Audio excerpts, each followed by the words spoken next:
Hello kitchen queens. ఈరోజు మనం చాలా టేస్టీగా సింపుల్గా ఉసిరికాయ పులిహోర ఎలా తయారు చేసుకోవాలో చూద్దాము. ఇప్పుడు పండగ సీజన్స్ కాబట్టి సాధారణంగా చేసే పులిహోరలకి భిన్నంగా ఉంటుంది. టేస్ట్ మాత్రం అదిరిపోతుంది. మరి ఆలస్యం చేయకుండా తయారు చేద్దాము.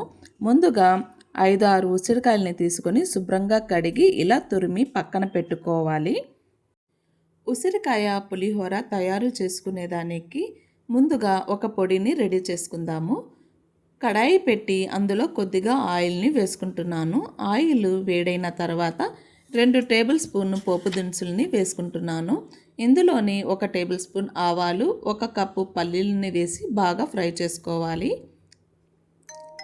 ఇందులో 2 ఎండుమిర్చిని వేసి కొద్దిగా కరివేపాకుని వేసి కరివేపాకు క్రిస్పీగా అయ్యేంత వరకు ఫ్రై చేసుకోవాలి. ఇందులో 1 టేబుల్ స్పూన్ ధనియాలు, 1 టేబుల్ స్పూన్ జీలకర్రని వేసి మరోసారి ఫ్రై చేసుకోవాలి. చల్లారిన తర్వాత మిక్సీ జార్లో బరకగా గ్రైండ్ చేసి పక్కన పెట్టుకోవాలి. పులిహోర రైస్ కోసం ఒక ప్యాన్ని తీసుకొని అందులో కొద్దిగా ఆయిల్ని వేసుకుంటున్నాను. ఆయిల్ వేడైన తర్వాత అందులో పోపు దినుసులు, ఆవాలు, జీలకర్ర, ఎండుమిర్చి, పచ్చిమిర్చిని వేసుకొని ఫ్రై చేసుకున్న తర్వాత 1 కప్పు పల్లీలని కూడా వేసుకున్నాను.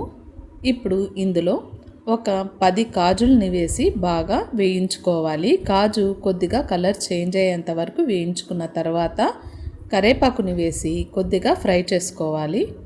ఇప్పుడు తురిమి పెట్టుకున్న ఉసిరికాయల తురిమిని ఇందులో వేసుకుంటున్నాను.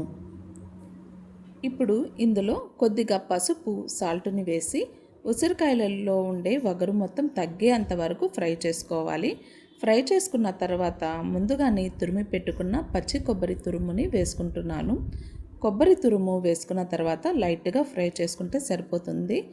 టేస్ట్ కూడా బాగుంటుందండి పులిహోరలో. ఇప్పుడు ముందుగానే ఉడికించి చల్లార్చి పెట్టుకున్న రైస్ని ఇందులో వేసుకొని అలాగే ముందుగా రెడీ చేసి పెట్టుకున్న పౌడర్ని కూడా వేసి అన్నిటినీ బాగా మిక్స్ చేసుకోవాలి. వీటిని కలుపుకునేటప్పుడు స్టవ్ని లో ఫ్లేమ్లో పెట్టి కలుపుకోండి. ఒక 5 నిమిషాలు బాగా కలుపుకున్న తర్వాత చివరిగా కొత్తిమీరని చల్లుకుంటే ఎంతో టేస్టీగా ఉండే ఉసిరికాయ పులిహోర రెడీ.